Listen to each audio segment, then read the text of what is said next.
Welcome to the Melinda Eitzen Show. I'm Melinda. Today we're so lucky we have Adam Seidel here from the Adam Seidel Law Firm. Adam does criminal law, defending criminals or potential. They're not criminals till they're convicted. And he also does family law like I do, divorces. And we're really lucky to have him on the show today. It's a pleasure to be here. I'm so glad. Thank you for coming. Mm-hmm. So how did you become a criminal defense lawyer?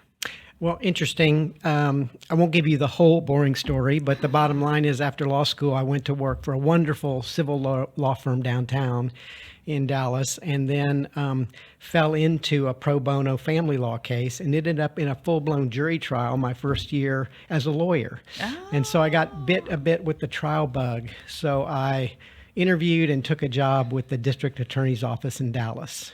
Ah, so you were prosecuting criminals. I did. So I became a prosecutor for about 6 years. So, and as you know, that's your office is your courtroom when you're a prosecutor. So that was fantastic experience. Tons of trials, tons of hearings. So that's how I kind of fell into doing criminal work. And it's common for people who do criminal defense to have that background. That's have been correct. Prosecutors. Correct. Might be strange to the public, like you're on one side and now you've gone to the other side. That's correct. All the police used to always say, well, we'll see you as a defense attorney in a few years anyway. So, but that is a common path. I bet you get asked, how can you represent criminals? Oh, yes. That question is the number one question at family gatherings and parties. So I think there's a couple answers. First is many times clients come in and say, I didn't do it. That's not what happened. Or the version of what's being told is not the accurate version. And so there are layers to it. It's not just as clear as guilty or not guilty. On the larger picture, honestly, the whole system works on the idea that the state has charged, so they have the burden to prove. And if they can't do that, then they shouldn't be able to go forward. And if we don't honor that and put the state to its burden of proof, then we're all a little bit in danger of overreach. So it's just the way it's set up, and of course many cases you work out by agreement. In fact, the majority of cases get worked out by plea bargain agreements. So it's just that's how you do it. Well, and people criticize us as lawyers in general until they need one. That's correct. And then they're very, very glad to have a good, experienced criminal defense lawyer. And you're board certified 2 times, true? That's correct. Criminal law and criminal appellate law. Well, that's a big deal. Yeah. So maybe you know what you're doing. Occasionally. So, you and I both also do divorce work, and yes. We've had a wonderful occasion to work together on some cases, and I've hired you when my family law case had a little criminal piece. Correct. There's a lot of intersection, or it's not uncommon to have a little intersection of criminal law and divorce work, or family law in general. True? That's correct. What are some areas where we see that intersection? Oftentimes, family law cases can start out of a family violence incident, for example. We'll see an allegation of one spouse striking or being abusive in some way to the other spouse, and at the same time the criminal case gets going, somebody files for divorce. So then you can have 2 cases going on in 2 different courthouses at the same time, and that can be have interesting ramifications on both sides, because with 2 trials or potential trials going on, 2 potential court hearings going on, you have to be aware, each has to be aware of the other. Yeah, well, one thing that affects my divorce case, if it's a custody case, I don't want a finding of family violence against my person, because that's going to limit some of my client's rights as to the children, possibly, right? That's absolutely right. So we have to be careful and conscious of that, of, hey, what's happening in the criminal case? Try to avoid a finding of family violence. That's right. And as many family law lawyers well know, if their client has an active criminal case, they really have to be aware that anything they may testify to in the family law case could be used across the street in the criminal courts building. So many times, as you know, family law practitioners are stuck in an early hearing early in the divorce case, and their client cannot testify about certain matters, so the other side can talk all about this family violence, and your client can't get up and defend themselves on those allegations because it could come back to haunt them or be used against them, if you were, in the criminal court. It's so horrible they can't even say, I didn't do it. That's right. Oh, so maybe they have to say other things to help kind of imply that. It is a fine line. I'm not a violent person. Yeah. But they can't speak about that specific incident. Correct. They can talk about other things, the property aspects or things that don't relate to that allegation, but they can't say that's not what happened that night. What really happened was X. We have protective orders, both in family court and in criminal court too, true? Correct. And you hear people will call me and say, go get a protective order or go get a TRO. They don't really know what they're even talking about, right? And they almost think that we just fill out a form and push a button and we get one. Right. It's not quite that simple, is it? Not quite. Is there a limit in who you can get a protective order against? Well, the vast majority, of course, of what we see is family members, right, and involving family violence. So, yeah, so I can't get a protective order against my neighbor because he looks, cross at me or kicks my dog every day. But the family members, that's the most common context, dating relationships, those matters. And, of course, a lot of them start on the pure criminal side. If someone is arrested for an offense involving family violence or dating violence, that type of thing. Oftentimes, as a condition of bonding out of jail, the individual who's charged comes out of jail with a protective order entered already against them by a magistrate judge. How long would that usually last? That can stay in place for 6 or usually they're kind of a 90-day period of time. So that can give the family law lawyer some time to go and get a protective order in the family court for when that temporary protective order in the criminal matter expires. And if somebody got one in a family law matter that's a permanent protective order, how long would that typically last? Well, in the family law matter, that's going to be a different, whatever the family court judge orders as far as the duration of that protective order is its own case, own order, as you well know. And as you know, most of the permanent ones are typically going to be a year, maybe 2 years, in more dramatic cases or violations of protective order cases. The one where the person's getting out of jail, those are much more short-lived. They're usually kind of a 60 or 90-day period.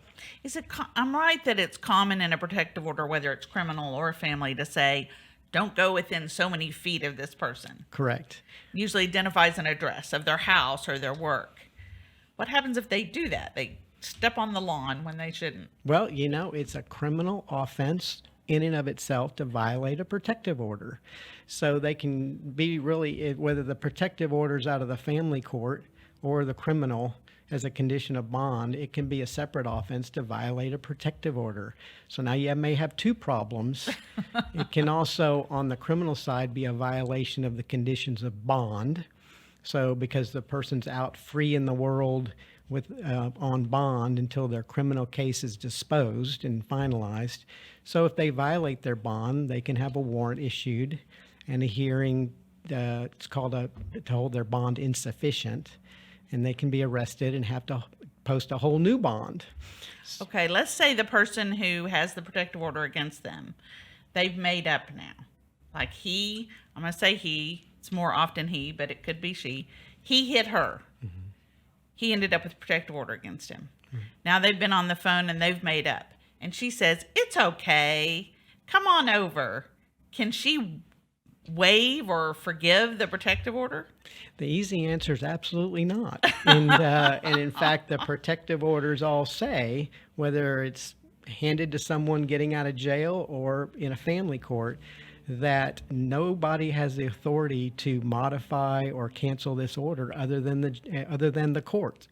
So we frequently see that and hear that from clients who may say after the fact, yeah, we spent the weekend together. And clients have to be warned, no one can allow that. And some protective orders, as you know, are entered saying you can have no communication at all with the other party. Sometimes it's no harassing communication, but sometimes a protective order actually say no communication. And that's exactly what it means. So no text, no email, nothing, or that could be a potential violation. And that clients really have to be warned of and reminded of, especially when it's new and in place. And there is that risk of, why don't you just come over and see the kids for a little while, or why don't you come get your stuff and talk about these things. That's very dangerous.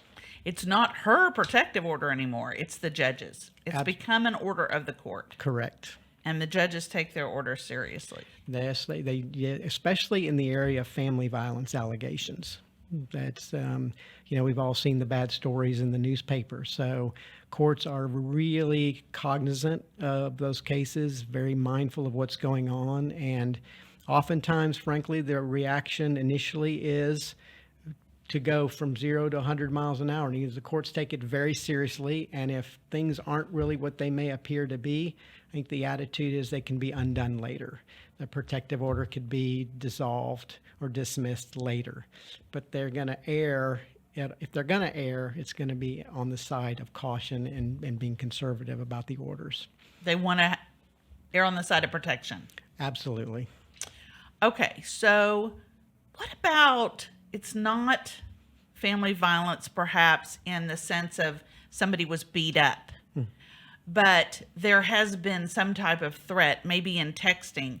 They've had the person's texting them 25 times a day and saying, you better blah, blah, blah, I'm going to kill you, da, da, da. Does that have any criminal application, or is there a crime being committed when somebody does that? So absolutely, and we often see that where there's not necessarily a family violence allegation, but an allegation, the statute is harassment, which is a misdemeanor.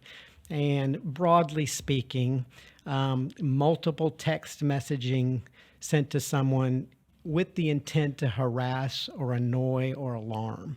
So that's where the gray area is. What's the intent? Is sending 25 text messages, when are you going to answer me? When are you going to answer me? When are you going to answer me?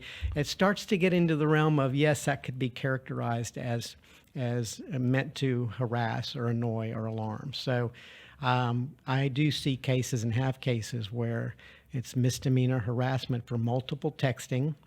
It can be multiple phone calls, repeated phone calls to someone's cell phone, for example, hang-up calls where the person answers and you don't speak at all over and over again. So that we do see these misdemeanor charges of harassment in these cases. What about showing up at their work unannounced, because you couldn't get them to answer, so you're going to show up their work and get them to answer? Yeah. Well, assuming we're not talking about a violation of a protective order that you oftentimes, or if not always, prevent someone from going within some distance of the protected person, whether they're at home or at work. But in general, that's going to fall within either criminal trespass, perhaps if the person's been warned not to go to that premises, or harassment if they're showing up and engaging in behavior meant to harass, annoy, or alarm the other party. I had a case where the lady kept sneaking over his back fence and breaking into his house and removing things that she claimed were her things. But she would do that repeatedly. Yes. He wasn't home, but she would break into his house and get her stuff. Yeah, no, there's multiple levels of that scenario. You just get painted from everything from trespass to burglary, depending on if she's actually excluded by court order. So, yeah, that's troublesome. But and lots of times people will call their lawyer and say, or think they need a lawyer to prosecute that or bring that forward to get charges brought. And that's not how it typically works, and certainly not in Dallas County. the police have to be the ones to do that. So the lawyer's answer that the client sometimes doesn't want to hear is you need to call the police and they need to bring the charges to the district attorney's office. Gotcha. So it's a lot cheaper to do that rather than have to hire a lawyer to bring your criminal charges. Exactly. So, but yeah, the first call's to the police.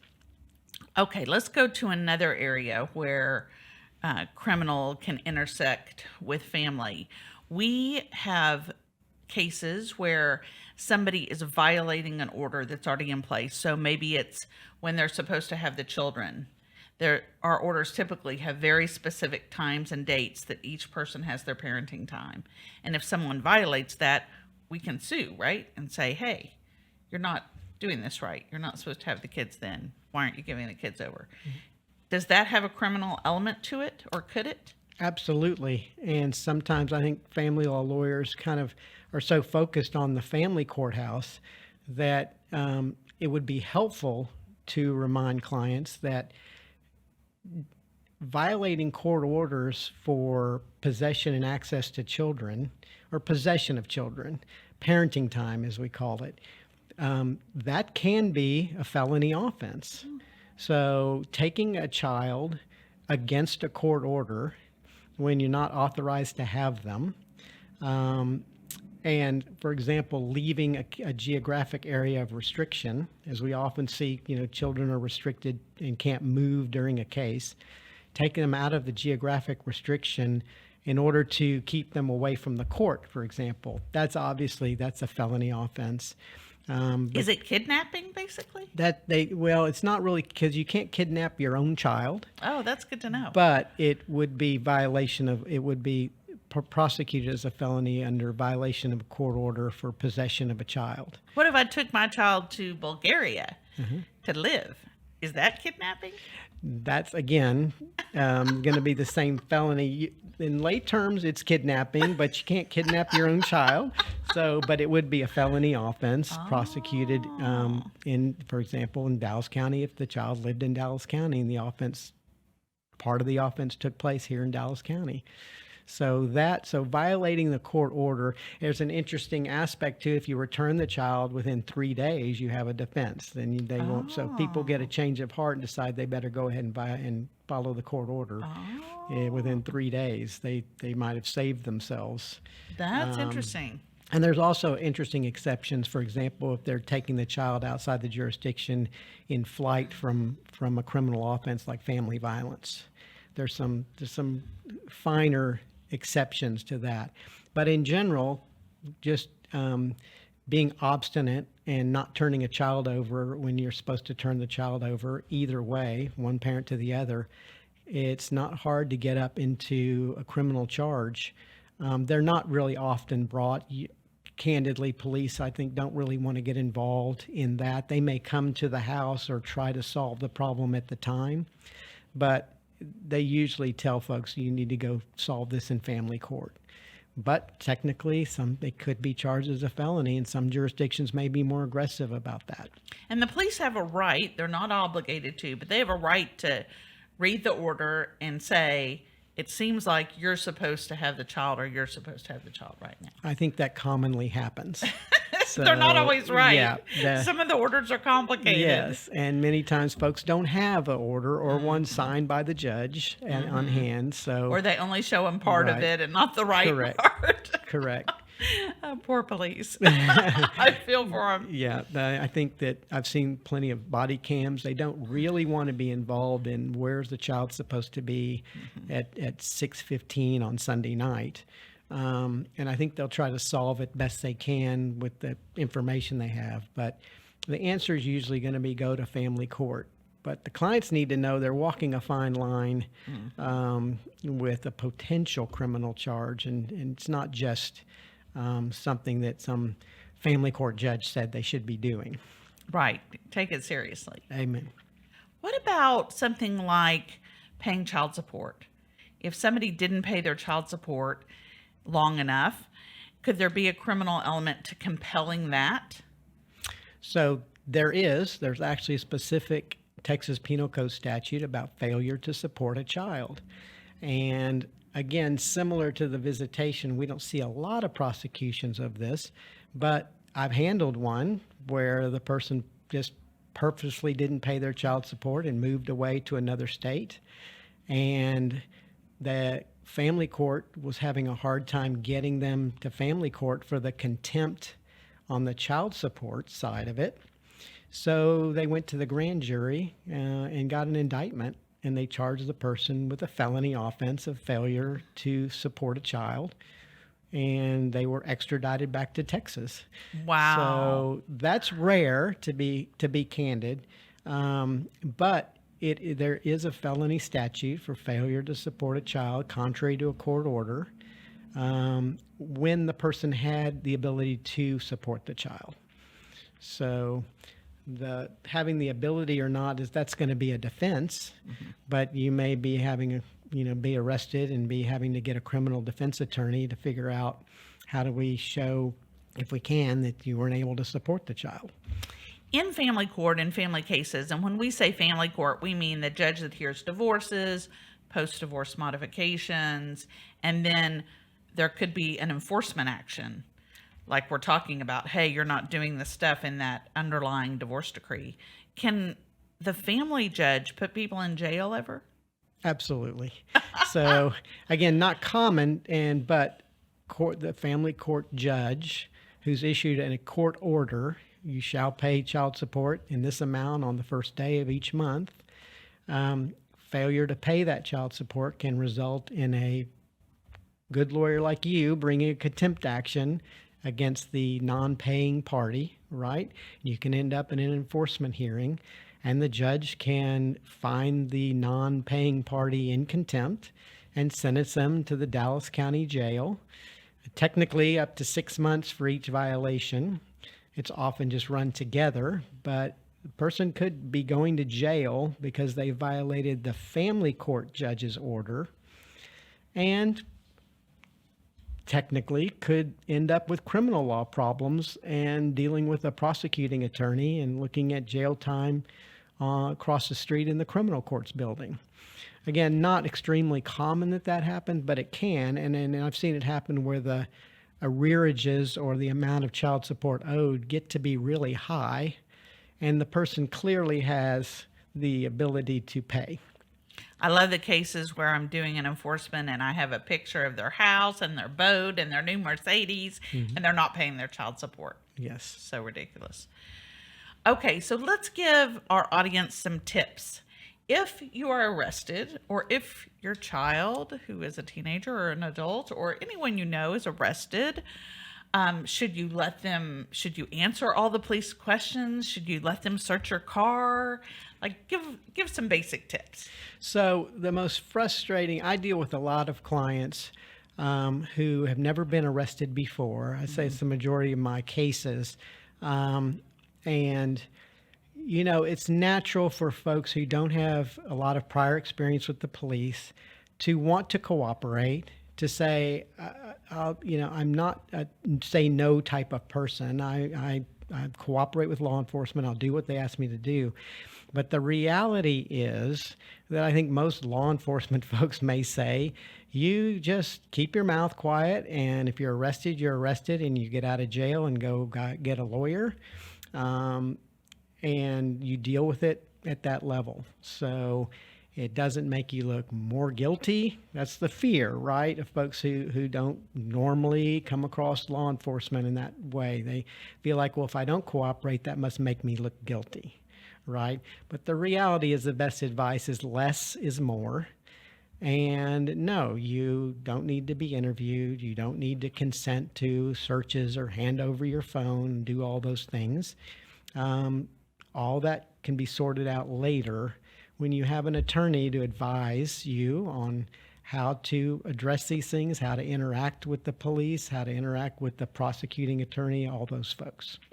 I completely understand what you're saying. I am law abiding, so it would never occur to me to not just say, sure, search my car or whatever. But I had a judge tell me once, and she wasn't telling me in particular, but she was speaking to a group of us, and she said, listen, you have teenage kids, which at the time I did. you're hauling your kids and their friends to lacrosse practice and school and all of that. Some kid that is not yours, maybe yours, could drop a little piece of marijuana in your car and you don't even know it's there. And then you consent to a search and now you're getting arrested and they're taking your car because of that. So when she said that, I was like, oh, I mean, unless you're the only person who's ever in your own car, Right. Yeah. there could be a risk of something happening that you don't know about That's correct. in your car. You can be a victim of circumstance, and then it takes a great deal of time, effort, and sweat to unwind it after the fact. So that's why we always, in the midst of when I get a call, the police want to come talk to me, an allegation's been made about this. I have an appointment tomorrow morning to talk to the detective. The answer is always stop. No, we're not going to do that. We're going to first, you're going to come in and hire a lawyer, and we're going to find out kind of the whole, what all's going on and get all the levels, and then let that lawyer interact with the law enforcement folks and the prosecuting attorneys. So, and they can take your car for a long time. evidence of a crime can be seized. Now, things have gotten a little bit better that, keeping a car over a little bit of marijuana that was found in the back seat, we can do something about that nowadays. Good. But yeah, sure, phones are taken and all kinds of things can be seized as evidence. And correct, you may be a victim of circumstance and not realize it. And of course, many times I have clients who are young, who are over the 17 or older, which in Texas is the age of being an adult for criminal law purposes. Oh. So yeah, on your 17th birthday, you do something wrong, you would be actually taken to jail rather than taken to the police station. Maybe they call your parents or over to the juvenile facility. But yeah, many of my clients are. The concern is not about is my child going to prison or jail, but rather how do I keep their record clean, right? They're 17 or 18 and they have maybe a misdemeanor, whether it's a driving while intoxicated or possession of a controlled substance. How's this going to impact their record? So when they want to go to college or apply for scholarships or do things later in life. Get a law license. That's correct. Can't get one if you have a certain level of... Certain, but there's it depends. You're not excluded depending just because you may have some misdemeanor offense. It depends. A felony. But that's certainly problematic. Ooh. So, but that's often the inquiry with my clients. And so certain jurisdictions like Dallas County have excellent programs of first-time youthful offenders that have kind of non-violent offenses. And they'll work separate kind of alternative programs, they're called, and do some things that can ultimately get their case dismissed and expunged. So that's the golden ring at Expunged the end. means it's erased, like it will not show up in a background check. Expunged is expunged, meaning, yes, you're correct. It's the person can lawfully deny the existence of the arrest, and the information is all physically removed from and destroyed. So it's a clean start, so to speak. Oh, that's great. Yeah. There's another, if I can just continue a moment, similar to that though at a lesser level is we have the term sealing of criminal records, right? And a lot of people call up and want to know about that. The technical term is non-disclosure, and certain types of probations can be subject to being sealed, not necessarily expunged that it never happened, but rather sealed to where the general public doesn't have access to it. So for background checks and things that people won't see it.